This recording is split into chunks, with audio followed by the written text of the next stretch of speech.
நேரமாக வந்து காவேரி காணோம்னு சொல்லிட்டு விஜய் என்ன பண்ணாரு, எல்லா இடமும் தேடி பார்க்குறாரு.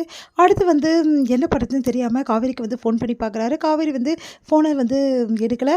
அதனால் என்ன பண்ணுறதுன்னு தெரியலையே, சுவிட்ச் ஆஃப் பண்ணி வச்சிருக்காளே அப்படின்னு சொல்லிட்டு வீட்டுக்கு வராரு. வீட்டுக்கு வந்து அந்த லெட்டரை பார்க்குறாரு. காவேரி வந்து உங்களுக்கு தொல்லை கொடுக்க விரும்பலை, அதனால் நான் இங்கேருந்து போகிறேன் அப்படின்னு சொல்லிட்டு லெட்டர் எழுதியிருக்காங்க. அதை பார்த்து விஜய் அதிர்ச்சி அடைகிறாரு. உடனே வந்து என்ன பண்ணுறதுன்னு தெரியாமல் வந்து விஜய் எல்லா இடமும் தேடி பார்க்குறாரு.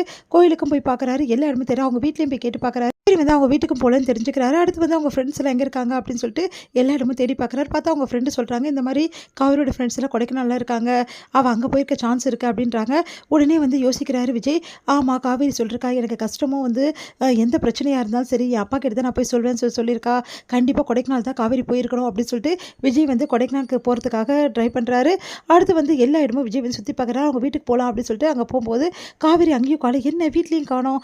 அக்கா பக்கத்தில் இருக்கவங்களாம் கேட்குறாங்க, என்னப்பா நீ நீ தனியாக வர, காவேரி தனியாக வர, காவேரி இங்கே வந்தாளா அப்படின்னோன்னா, ஆமாம் இப்போ தான் அந்த நீ வெளியே போயிருக்கா அப்படின்னோடனே, அப்பா நிம்மதி, அப்போ காவேரி இங்கே தான் இருக்காளா, எங்கே போயிருப்பா காவேரி அப்படின்னு சொல்லிட்டு ஃபுல்லாக இடமும் தேடுறாரு. பார்த்தா காவேரி வந்து ஒரு கடையில் என்ன எதையும் வாங்கிட்டு இருக்காங்க. அப்போ பார்த்து வந்து விஜய் வந்து அப்படியே பார்த்துட்டு காவேரி சந்தோஷம் தாங்க முடியல விஜய்க்கு. ஓடி போய் அப்படியே கட்டிக்கிறாரு. உடனே வந்து விடுங்க விஜய் அப்படின்றாங்க.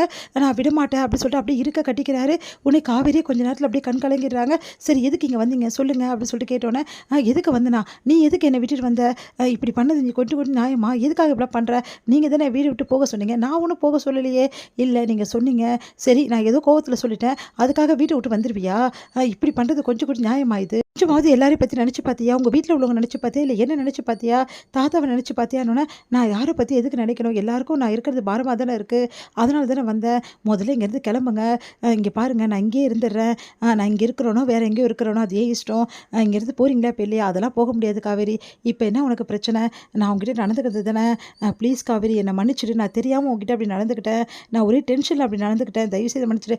ஆமாப்பா உங்களுக்கு டென்ஷனாக இருந்தால் என்னை திட்டுவீங்க, குறை சொல்வீங்க, நான் பண்ணது எல்லாமே தப்புன்னுவீங்க, அப்புறம் வந்து டென்ஷன் வந்து கொஞ்சம் குறைஞ்சிட்டோன்னா டென்ஷனில் பேசிட்டேன் அப்படின்னு சொல்லுவீங்க. இதெல்லாம் நான் நம்பணுமா, என்னை விடுங்க நான் இங்கேயே இருந்துடுறேன், போதும்ப்பா சாமி, உங்ககிட்ட மாட்டிக்கிட்டு நான் முடிச்சதெல்லாம் போதும், அக்ரிமெண்ட்டால் எவ்வளோ பிரச்சனை தெரியுமா, இப்போ கூட எதுக்காக நீங்கள் வந்திருக்கீங்க, இந்த மாதத்தில் இந்த அக்ரிமெண்ட் முடியறதுக்குள்ளே நான் வந்துட்டே இருந்தாலும் வந்திருக்கீங்க, இங்கே பாருங்கள் எல்லாருக்கிட்டே சொல்லிட்டுருங்க, இந்த விஷயத்தால் தான் உங்கள் பொண்டாட்டி காணா போயிட்டான்னு சொல்லிட்டு ஓடி போயிட்டான்னு சொல்லிவிடுங்க, அப்போ எந்த பிரச்சனையுமே இருக்காது, நான் தான் எழுதி வச்சுருந்தேன் தெளிவாக லெட்டரில் அப்படின்னோன்னே, ஏன் காவேரி இப்படிலாம் பேசுகிற, முதல்ல நீ கிளம்புறியா அப்படின்னு சொல்கிறாரு.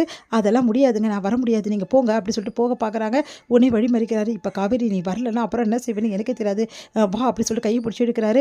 இங்கே பாருங்கள், என்னெல்லாம் கையை பிடிச்சி எடுக்கிற வேலை வச்சுக்காதீங்க, அதெல்லாம் தெரியாது, அப்படி தான் இழுத்துட்டு போவேன், தாத்தா வந்து உன்னை எதிர்பார்த்துட்ருக்காரு, கண்டிப்பாக உன்னோட தான் வர சொல்லியிருக்காரு, அப்போ தாத்தாக்கு தான் வந்திருக்கீங்களா, அதெல்லாம் ஒன்றும் இல்லை, நான் எனக்காக தான் வந்திருக்கேன், இங்கே பாரு தாத்தாக்காக மட்டும் கிடையாது, நானும் கஷ்டப்படுறேன் நீ இல்லாமல் அப்படின்னோன்னா அப்படியே ஒரு நிமிஷம் அப்படியே நிற்கிறாங்க.